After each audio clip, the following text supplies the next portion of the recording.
There's no feeling more intense than starting over. If you deleted your homework the day before it was due, as I have, or if you left your wallet at home and you have to go back after spending an hour in the commute. If you won some money at the casino and then put all your winnings on red but it came up black. If you got your best shirt dry cleaned before a wedding and then immediately dropped food on it. If you won an argument with a friend and then later discovered that they just returned to their original view. Starting over is harder than starting up. If you're not ready for that, like if you've already had a bad day, then what you're about to go through might be too much. Feel free to go away and come back. I'll be here.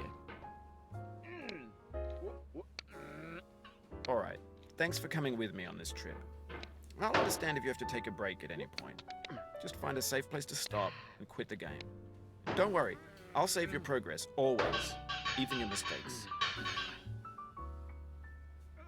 This game is a homage to a free game that came out in 2002, titled Sexy Hiking. The author of that game was Jazuo, a mysterious Czech designer who was known at the time as the father of B games. And B games are rough assemblages of found objects. Designers slap them together very quickly and freely, and they're often too rough and unfriendly to gain much of a following. They're built more for the joy of building them than as polished products. In a certain way, Sexy Hiking is the perfect embodiment of a B game. It's built almost entirely out of found and recycled parts, and it's one of the most unusual and unfriendly games of its time.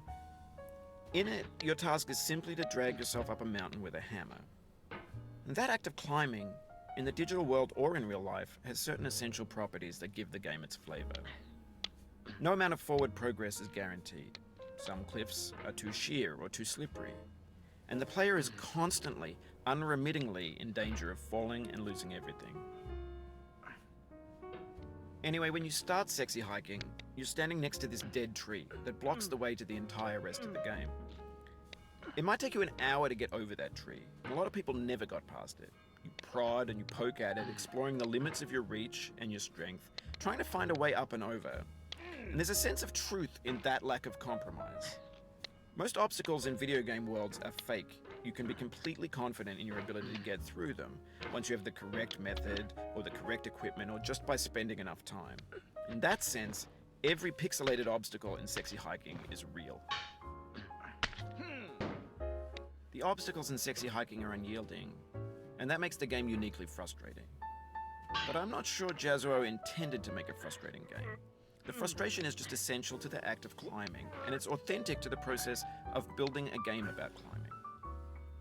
A funny thing happened to me as I was building this mountain.